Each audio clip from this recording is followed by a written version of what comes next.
Welcome back and अस्सलाम वालेकुम। तीसरी वीडियो के अंदर आपका खुश आमदीद है। ये दूसरा चैप्टर है of the colonisation of government land act 1912 का। ये तीसरी वीडियो है, उसकी पहली इंट्रोडक्टरी वीडियो थी दोस्तों। और ये दूसरा जो चैप्टर है थोड़ा लंबा है और बहुत ही अहम है, क्योंकि ये इसके अंदर हम पढ़ेंगे प्रोविजंस रिलेटिंग टू टेनेंट्स, यानी जो मज़ारीन होते हैं, मज़ारीन उसको कहते हैं जो किसी की ज़मीन पे काम करता है। ठीक है, मज़ारीन से मुतल्लिक दफ़ात इसके अंदर है। जो इसका सबसे पहला सेक्शन है वो इस एक्ट का 10वां सेक्शन है, which is about issuance of statement of conditions of tenancies. मतलब किसी को कंडीशंस, किसी का मज़ारा बनने की जो कंडीशंस होंगी उससे मुताल्लिक है ये 10वां section. The Board of Revenue, subject to the general approval of the government, may grant land in a colony to any person on such conditions as it thinks fit. मतलब जो बोर्ड ऑफ रेवेन्यू है ना, हुकूमत की उमूमी मंजूरी से मशरूत किसी भी शख्स को कॉलोनी में ज़मीन ऐसी शराइत पर दे सकता है जिसे वो मुनासिब समझे। ठीक है, इस 10वें सेक्शन के अंदर उसने बताया हुआ। द प्रोविंशियल गवर्नमेंट में इशू अ स्टेटमेंट और statements of the conditions on which it is willing to grant land in a colony to tenants. मतलब सूबाई हुकूमत उन शराइत का एक बयान या बयानात जारी कर सकती है जिन पर वो कॉलोनी मज़ारीन को ज़मीन देने पर रजामंद हो। मतलब it's up to the provincial, सूबाई गवर्नमेंट कि वो किस को किन शराइत पे ज़मीन देना चाहती है। Where such statements of the conditions have been issued, the collector may, subject to control of the Board of Revenue, allot land to any person to be held subject to such statement or conditions issued under subsection 2 of this section, as collector may by written order declare to be application to the case. जहां शराइत के ऐसे बयानात जारी किए जा चुके हैं उसके मुताबिक कलेक्टर बोर्ड ऑफ रेवेन्यू के कंट्रोल से मशरूत किसी भी शख्स को जमीन अलॉट कर सकता है। कौन? कलेक्टर कर सकता है, बोर्ड ऑफ रेवेन्यू से मशरूत, जो भी इस दफा की झेली दफा 2 के तहत जारी करदा ऐसे बयान या शराइत के तहत रखी जाएगी जिसे कलेक्टर तहरीरी हुक्म के जरिए मामले पर लागू होने का ऐलान करेगा। No person shall be deemed to be a tenant or to have any right or title in the land allotted to him until such a written order has been passed and he has taken possession the land with the permission of the collector. After possession he has been so taken, the grant shall be held subject to the conditions declared applicable thereto। मतलब किसी भी शख्स को मज़ारा या allot शुदा ज़मीन में कोई हक या टाइटल रखने वाला नहीं समझा जाएगा जब तक कि ऐसा तहरीरी हुक्म जारी ना हो जाए। किससे? कलेक्टर से, और वो कलेक्टर की इजाज़त से ज़मीन का कब्ज़ा ना ले ले, उसकी इजाज़त से। इस तरह कब्ज़ा लेने के बाद ग्रांट इन शराइत के ताबे रहेगी जिन्हें इस पर लागू करार दिया गया है। मतलब वो ग्रांट भी मशरूत होगी उन शराइत पर जो कि डिफाइन की जा चुकी हैं, प्रिस्क्राइब की जा चुकी हैं। Section 11 of this act is about legal effect of statements of conditions, यानी शराइत के बयान का कानूनी असर क्या रहेगा जो भी शराइत बताई गई हैं। Subject to the provision of this act, the grant of any tenancy in accordance with any statement of conditions which have been or may hereafter be issued by provincial government under the Government Tenants Punjab Act 1893 or under this act shall be deemed to be transfer of a land within the meaning of Crown Grants Act 1895 and shall be governed by the provision of the said act। यानी इस act की दफात से मशरूत किसी भी मज़ारत की grant जो सूबाई हुकूमत की तरफ से गवर्नमेंट टेनेंट्स पंजाब एक्ट 1893 के तहत या इस एक्ट के तहत जारी की गई हो, ये जो एक्ट है इसके तहत या आइंदा जारी की जाएगी क्राउन ग्रांट्स एक्ट जो 1895 के मानी में ज़मीन की मुंतकिली समझी जाएगी और मज़कूरा एक्ट की दफात के तहत चलाई जाएगी। Section 12 is about temporary absence, आर्जी गैर हाजिरी से मुतल्लिक सेक्शन 12 है। Any condition included in any statement of conditions which imposes an obligation of residence shall not be deemed to have been infringed by reason only of the temporary absence of a tenant who has established permanent residence in the state in which he is holding is situated। यानी शराइत के किसी भी बयान में शामिल कोई भी शर्त जो रिहाइश की पाबंदी आयद करती है या फिर करनी है, सिर्फ इस वजह से इसकी खिलाफ वर्जी नहीं समझी जाएगी कि एक मज़ारा जिसने इस जागीर या स्टेट में मुस्तकिल रिहाइश कायम कर रखी है जहां इसकी मलकियत होल्डिंग वाक़े है, आर्जी तौर पर गैर हाजिर है। Section 13 is about entries in record of rights or in annual record to be equivalent to entries in registered issue under Act 3 of 1893, where in any statement of the conditions issued before the commencement of this act, reference is made to any registered prescribed under the Government Tenants Punjab Act 1893, then the record of rights or the annual record shall, as far as may be deemed to be such, registered। मतलब हुकूक के record या सालाना record में अंदराजात act 3 बाबत 1893 के तहत जारी करदा रजिस्टर में अंदराजात के बराबर होंगे, जहां इस एक्ट के नफाज से पहले जारी करदा शराइत के किसी भी बयान में गवर्नमेंट टेनेंट्स पंजाब एक्ट 1893 के तहत तजवीज़ करदा किसी रजिस्टर का हवाला दिया गया हो, तो हुकूक का रिकॉर्ड ऑफ राइट्स या सालाना रिकॉर्ड जहां तक मुमकिन हो वो रजिस्टर समझा जाएगा। 14वें सेक्शन के अंदर position of tenants holding hitherto under Act 3 of 1893, 14वां सेक्शन है वो एक्ट 3 बाबत 1893 के तहत अब तक ज़मीन रखने वाले मज़ारीन की हैसियत के बारे में है।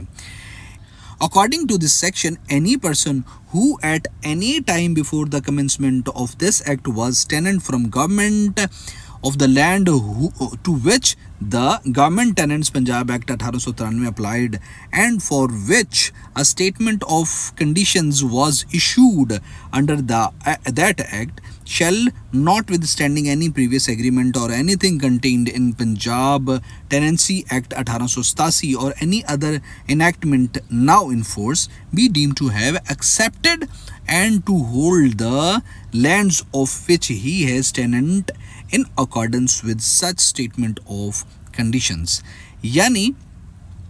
कोई भी शख्स जो इस एक्ट के नफाज से पहले किसी भी वक्त हुकूमत का इस ज़मीन का मज़ारा था जिस पर गवर्नमेंट टेनेंट्स पंजाब एक्ट 1893 में लागू होता था और जिसके लिए इस एक्ट के तहत शराइत का एक बयान जारी किया गया था, किसी भी पिछले मुआहदे या पंजाब टेनेंसी एक्ट 1887 या अब नाफुजुल अमल किसी दूसरे कानून में शामिल किसी भी चीज़ के बावजूद ये समझा जाएगा कि इसने उन शराइत के बयान के मुताबिक इस ज़मीन को कबूल किया है और वो इसका मज़ारा है। इन शराइत के मुताबिक जो भी इस एक्ट के अंदर बताई गई हैं। Provided that unless such tenant not being a Muslim shall by deed executed and registered within 12 months from the date on which this act comes into force, declare that the succession to his tenancy shall be in accordance with the statement of conditions applicable thereto. The succession to this tenancy shall be regulated by the provision of section 20, 21, 22 and 23 of this act। यानी बशर्ते के तावक्ते के ऐसा मज़ारा जो मुसलमान ना हो इस एक्ट के नफाज की तारीख से 12 माह के अंदर रजिस्टर शुदा मुआहदे के ज़रिए ऐलान ना कर दे कि इसकी मज़ारत की वरासत उस पर लागू शराइत के बयान के मुताबिक होगी और इसकी मज़ारत की वरासत इस एक्ट की दफ़ात 20, 21, 22 और 23 के तहत मुनज़्ज़म होगी। दोस्तों, जो इस एक्ट का सेक्शन 15वां है वो है about purchaser to be tenant pending payment in full of purchase money, यानी ख़रीदार की मुकम्मल रकम की अदायगी तक ख़रीदार का मज़ारे रहना। यानी हुकूमत से ज़मीन का ख़रीदार जिसे कलेक्टर के हुक्म से ज़मीन का कब्ज़ा दिया गया हो, इस वक्त तक उस ज़मीन का मज़ारा समझा जाएगा जब तक ख़रीदारी की पूरी रकम वाजिबुल अलाद सूद अदा ना कर दी जाए और कलेक्टर की तरफ से जारी करदा शराइत फ़रोख्त के बयान में बयान करदा शराइत पूरी ना हो जाएं, तब तक ख़रीदार जो है उसकी मुकम्मल रकम की अदायगी तक वो मज़ारा रहेगा।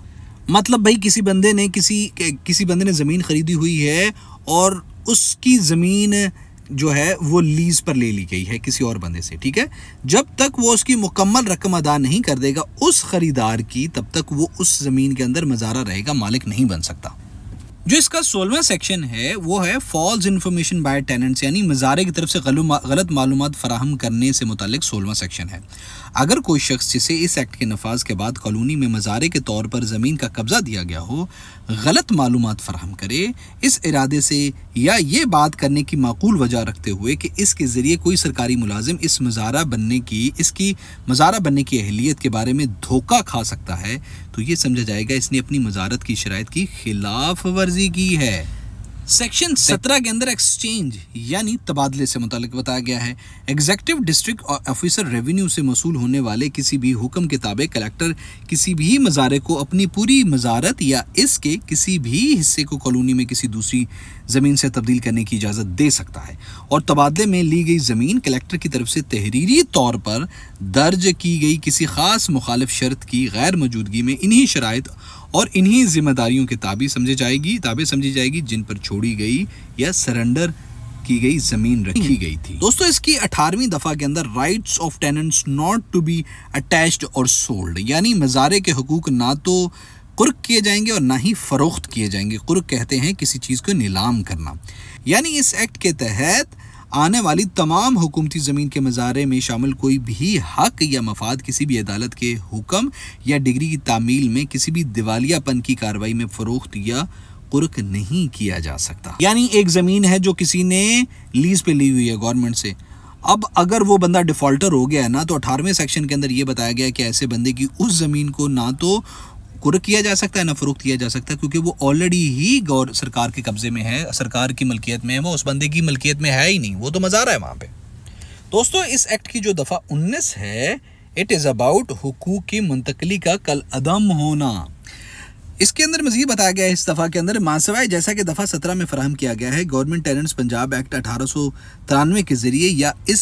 इसके तहत किसी मज़ारे में शामिल कोई भी हक या मफाद एग्जीक्यूटिव डिस्ट्रिक्ट ऑफिसर रेवेन्यू या ऐसे अफसर जिसे वो तहरीरी हुक्म दे इस सिलसिले में बाख्तियार बनाए, उसकी तहरीरी रजामंदी के बगैर किसी भी फ़रोख्त, तबादले, तोहफे, वसीयत, रहन या दीगर निजी मुआहदे के ज़रिए मुंतकिल या चार्ज नहीं दिया जाएगा, सिवाय ज़ेली पटे या सब लीज़ के जो ऐसी मज़ारत की सूरत में 1 साल से ज़ायद ना हो जिसने हक़ कब्ज़ा हासिल ना किया हो, और ऐसे मज़ारे की सूरत में 7 साल से ज़्यादा ना हो जिसने हक़ कब्ज़ा हासिल कर लिया हो। तहरीरी रजामंदी के बगैर कोई भी ऐसी मुंतकली या चार्ज कल अदम होगा, और अगर इस एक्ट के नफाज के बाद मुंतकिल अलिया ने कब्ज़ा हासिल कर लिया हो तो इसे कलेक्टर के हुक्म पर बेदखल कर दिया जाएगा, बशर्ते कि इस दफ़ा के ज़रिए दिया गया ज़ेली पटे का हक, पटा कहते हैं किसी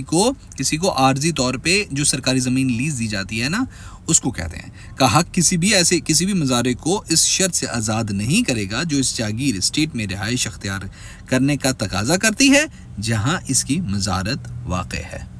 जो 19A सेक्शन है वो है सक्सेशन टू द टेनेंसी, मज़ारत की वरासत, मतलब अगर कोई मज़ारा है तो उसकी वरासत से मुताल्लिक है, यानी उसके आबा से मुताल्लिक। जब हुकूमत की ज़मीनों को आबाद करने का पंजाब तरमीमी एक्ट 1951 के नफाज के बाद कोई भी मुसलमान मज़ारा फौत होता है तो मज़ारत की वरासत मुस्लिम पर्सनल लॉ शरीयत के मुताबिक इसके वर्सा में मुंतकिल होगी, और इस एक्ट की दफ़ात 20 से 23 में शामिल भी चीज़ें इसके मामले पर लागू नहीं होंगी। मतलब अगर एक बंदे ने इस टेनेंसी एक्ट के तहत किसी गवर्नमेंट से ज़मीन लीज ली हुई है और अगर वो फौत हो गया तो वही ज़मीन उसके बच्चों तक मुंतकिल होगी, उसी तरह से जैसा कि डिफ़ाइन किया गया है, बिल्कुल वैसे ही जैसा कि उसको वापस करनी थी उस टाइम में वो वापस करेगा, सेम सारे लॉज उसके औलाद या हस्ब व नसब पर लागू होंगे। लेकिन बशर्ते कि जब मज़ारत के हुकूक किसी खातून के पास इस एक्ट के तहत महदूद मालक के तौर पर हों तो वो इसके महदूद हक के ख़त्म होने पर वरासत उन तमाम अफराद के लिए खुल जाएगी जो आखिरी मुकम्मल मालिक की वफ़ात के वक़्त जायदाद के वारिस होने के हकदार होते हैं। अगर मुस्लिम पर्सनल लॉ शरीयत उस वफ़ात के वक्त लागू होता और मज़कूरा बाला महदूद हक के ख़त्म होने से पहले इन अफराद में से किसी के इंतकाल की सूरत में भी नहीं मुंतकिल होगा। और वरासत का इंतकाल इस खातून के महदूद हक के ख़त्म होने के वक्त मौजूद इसके वर्सा और जानशीनों में इस तरह होगा जैसे मज़कूरा बाला शख्स खातून के महदूद हक के ख़त्म होने पर फौत हुआ है और इस पर मुस्लिम पर्सनल लॉ शरीयत लागू होता है। मजीद शर्त यह कि वो हिस्सा जो खातून महदूद मालिक को वरासत में मिलता अगर आखिरी मुकम्मल मालिक की वफ़ात के बाद मुस्लिम पर्सनल लॉ शरीयत लागू होता वो इससे मुंतकिल होगा, और अगर वो अपनी शादी या दोबारा शादी की वजह से जायदाद में अपना महदूद हक खो देती है और इसके वर्सा को मुस्लिम पर्सनल लॉ शरीयत के तहत मुंतकिल होगा अगर इसका महदूद हक इसकी वफात की वजह से ख़त्म होता है तब। इसके सेक्शन 20 के अंदर succession to tenants acquiring otherwise by then succession, मतलब वरासत के अलावा दीगर तरीके से हक हासिल करने वाले मज़ारीन की जानशीनी या सक्सेशन से मुतालिक 20वां सेक्शन है। इस 20वें सेक्शन के अंदर बताया गया है कि दफ़ा 14 की शर्त से मशरूत जब इस एक्ट के नफाज के बाद कोई असल मज़ारा फौत हो जाता है तो मज़ारत की वरासत मंदरजा झेल तरतीब से मुंतकिल होगी। कैसे मज़ारा के नरीना नस्बी औलाद, मतलब मेल जो लाइनल डिसेंडेंट्स हैं उसमें नज़ूली तरतीब से लफ्ज़, मतलब नस्बी औलाद में वो ले पालक बेटा भी शामिल होगा जिसकी गोद लेने की तौसीक रजिस्टर्ड मुआहदे से की गई हो। मज़ारे की बेवा जब तक वो फौत न हो जाए या दोबारा शादी ना कर ले या इस एक्ट की दफ़ात के तहत अपने हुकूक से महरूम न हो जाए, वो मज़ारे की गैर शादीशुदा बेटियां जब तक वो फौत ना हो जाएं या शादी ना कर लें या इस एक्ट की दफ़ा के तहत अपने हुकूक से महरूम ना हो जाएं, या मज़ारे की तरफ से रजिस्टर्ड मुआहदे के ज़रिए मंदरजा झेल अफराद में से नामज़द करदा जानशीन या जानशीनान, यानी इसकी माँ, इसके फौत शुदा बेटे की बेवा, इसके फौत शुदा पोते की बेवा, इसकी शादी शुदा बेटी, इसकी बेटी का बेटा, इसकी बहन का बेटा और इसके ख़ानदान के नरीना करीबी रिश्तेदार और कलेक्टर की तरफ से इस दफ़ा की शिक दाल में शुमार किए गए अफराद में नामज़द करदा जानशीन या फिर जानशीनान। दोस्तों, इस एक्ट के सेक्शन 21 के अंदर बताया गया है succession to tenants acquiring by succession, मतलब वरासत के ज़रिए से हक हासिल करने वाले मज़ारीन की जानशीनी से मुताल्लिक बताया गया है। जब इस एक्ट के नफाज के बाद कोई भी मर्द मज़ारा जो असल मज़ारा ना हो फौत हो जाए या कोई खातून मज़ारा फौत हो जाए, शादी कर ले या दोबारा शादी कर ले, तो मज़ारत की वरासत मुंतकिल होगी। ऐसी खातून की सूरत में जिसे मज़ारत सबसे पहले अलॉट की गई थी कलेक्टर की तरफ से नामज़द करदा जानशीन में, जो इस खातून मज़ारा की औलाद में से हो या इस शख्स के नरीना करीबी रिश्तेदारों में हो जिसकी खिदमत की वजह से इसे मज़ारत अलॉट की गई थी। दोस्तों, इसका सेक्शन 22 है acquisition of ownership not to affect nomination of heir, मतलब मलकियत के हुसूल से वारिस की नामजदगी पर असर नहीं पड़ेगा। 22वें सेक्शन के अंदर बताया गया है जब किसी मज़ारे ने दफ़ा 20 के तहत अपनी मज़ारत के लिए किसी जानशीन को नामज़द किया हो और बाद में मज़ारत में मलकियत का हक हासिल कर ले, तो इस तरह नामज़द करदा शख्स का हक जानशीनी जब तक कि वो नामज़दगी के मुआहदे में सरीहन कोई मुखालफ शर्त फराहम ना की गई हो, मलकियत के ऐसे हुसूल से गैर मुतासर रहेगा। 23वें सेक्शन के अंदर रिवोकेशन ऑफ नॉमिनेशन यानी नामजदगी की तनसीख से मुतालिक बताया गया है कि जब किसी मज़ारे ने इस एक्ट की दफ़ा 20 के तहत किसी जानशीन को नामज़द किया हो तो वो किसी भी वक्त मलकियत हासिल करने से पहले या बाद में ऐसी नामज़दगी को मनसूख कर सकता है, लेकिन सिर्फ रजिस्टर्ड मुआहदे के ही ज़रिए वो ऐसा कर सकता है। दोस्तों, इसका सेक्शन जो 24वां है उसके अंदर power of imposing penalties for breach of condition से मुताल्लिक है, मतलब शराइत की खिलाफ वर्जी पर सजाएं आयद करने का इख्तियार किसका है? कलेक्टर का है। जब कलेक्टर को इत्मीनान हो जाए कि ज़मीन पर काबिज़ मज़ारे ने अपनी मज़ारत की शराइत की खिलाफ वर्जी की है तो मज़ारे को पेश होने और अपनी इतराज़ात करने के बाद क्या कर सकता है? मज़ारे पर 10,000 रुपये या इससे ज़ायद का जुर्माना आयद कर सकता है, बशर्ते कि अगर खिलाफ वर्जी की तलाफ़ी जो रेटिफिकेशन है मुमकिन हो तो कलेक्टर कोई जुर्माना आयद नहीं करेगा और ना ही मज़ारत की वापसी का हुक्म देगा जब तक कि इसने मज़ारे को एक तहरीरी नोटिस जारी ना किया हो जिसमें मज़ारे से माकूल वक्त के अंदर जो 1 माह से कम ना होगा और जिसका नोटिस में जिक्र हो खिलाफ वर्जी को दुरुस्त करने का तकाजा किया गया हो और मज़ारा इस नोटिस की तामील करने में नाकाम रहा होगा, तब तक उसे कोई सज़ा नहीं दी जा सकती है, जुर्माना नहीं किया जा सकता। दोस्तों, इसके जो सेक्शन 25 है उसके अंदर दोबारा कब्जा करने का इख्तियार और बाज़ सूरतों में मुआवजे से मुताल्लिक दफ़ात हैं, यानी power of re entry and provisions as to compensation in certain cases. जहां पिछली दफ़ा के तहत मज़ारत की वापसी का हुक्म जारी किया गया है, कलेक्टर फ़ौरन ज़मीन पर दोबारा कब्जा कर सकता है और इसका कब्जा वापस ले सकता है बशर्ते कि वो कटी हुई और गैर जमाशुदा फसलों के लिए और मज़ारा की तरफ से की गई बेहतरियों इम्प्रूवमेंट से अगर कोई हो उनके लिए कलेक्टर के मुकर्रर करदा मुआवजे की अदायगी करे। बशर्ते कि अगर मज़ारत किसी दूसरे शख्स को अलॉट की जाए तो सबक दोष होने वाले मज़ारे को अदा की गए मुआवजे की रकम अगर कोई हो तो कलेक्टर नए मज़ारे से वसूल भी कर सकता है। दोस्तों, दफ़ा 26 के अंदर बताई गई हैं provisions for re entry on and compensation for buildings on sites allotted for residential purposes in any case where, यानी रिहायशी मकासद के लिए अलॉट शुदा जगहों पर दोबारा कब्जा और इमारतों के मुआवजे की दफ़ात 26वें सेक्शन के अंदर बताई गई। किसी भी सूरत में जहां किसी मज़ारे को इसकी मज़ारत के एवज़ रिहायशी मकासद के लिए एक जगह अलॉट की गई हो और इस मज़ारत को इस एक्ट की दफ़ा 24 और 25 के तहत वापस ले लिया गया हो तो कलेक्टर दोबारा दाखिल होकर इस जगह का कब्जा ले सकता है, बशर्ते के कलेक्टर मज़कूरा मज़ारा को इस जगह पर उसकी बनाई हुई किसी भी इमारत या बेहतरी के लिए माकूल मुआवजा मुकर्रर करेगा और अदा करेगा या इसे इन्हें हटाने की इजाज़त देगा। दोस्तों, दफ़ा जो 27 है उसके अंदर बताई गई हैं savings of certain tenancies and conditions, यानी बाज़ मज़ारतों और शराइत का तहफ़्फ़ुज़ से बारे में 27वां सेक्शन है। इस सेक्शन के अंदर बताया गया कि दफ़ा 24, 25 या 26 में कोई भी चीज़ मंदरजा झेल पर लागू नहीं होगी। किस पर लागू नहीं होगी? चनाब या कनाल की राख और मियाँ अली शाखू से सैराब होने वाली ज़मीन का मामला जो 12 अगस्त 1896 से पहले अलॉट की गई थी, दरख्त लगाने वाले मज़ारीन से मुताल्लिक बयान के अलावा शराइत के किसी भी बयान में शामिल बागबानी यानी आर्बोरी कल्चर से मुताल्लिक किसी शर्त की खिलाफ वर्जी या फिर दफ़ा 4 की शर्त के तहत शेड्यूल की गई कोई भी मज़ारत सिवाय इस हद तक जो ऐसी मज़ारत पर लागू शराइत के बयान में वाज़े की गई हो। और दोस्तों, दफ़ा 28 जो है वो है about sums due to government to be recoverable as arrears of land revenue, यानी हुकूमत को वाजिबुल अलाद रकूम की वसूली बतौर बकाया या माल गुजारी। गवर्नमेंट टेनेंट्स पंजाब एक्ट 1893 के ताक़ुब में या इसके तहत जारी करदा कवायद व शरात के तहत दी गई मज़ारत के सिलसिले में हुकूमत को वाजिबुल अलाद तमाम रकूम और जुर्माने, ज़ब्ती अखराजात और सज़ाओं के खाते में वाजिबुल अलाद तमाम रकूम बकाया माल गुजारी arrears of land and revenue की तरह वसूल किए जाएंगे। और दोस्तों, इस चैप्टर के आखिरी दफ़ा 19 के अंदर बताया गया पावर टू एब्रोगेट कंडीशंस, यानी शराइत को मनसूख करने का इख्तियार किसके पास होगा? बोर्ड ऑफ रेवेन्यू हुकूमत की अमूमी मंजूरी से मशरूत है। ये किसी भी वक्त सरकारी गज़ट में नोटिफिकेशन के ज़रिए मज़ारीन पर इनके हक़ मलकियत की शराइत के हिस्से के तौर पर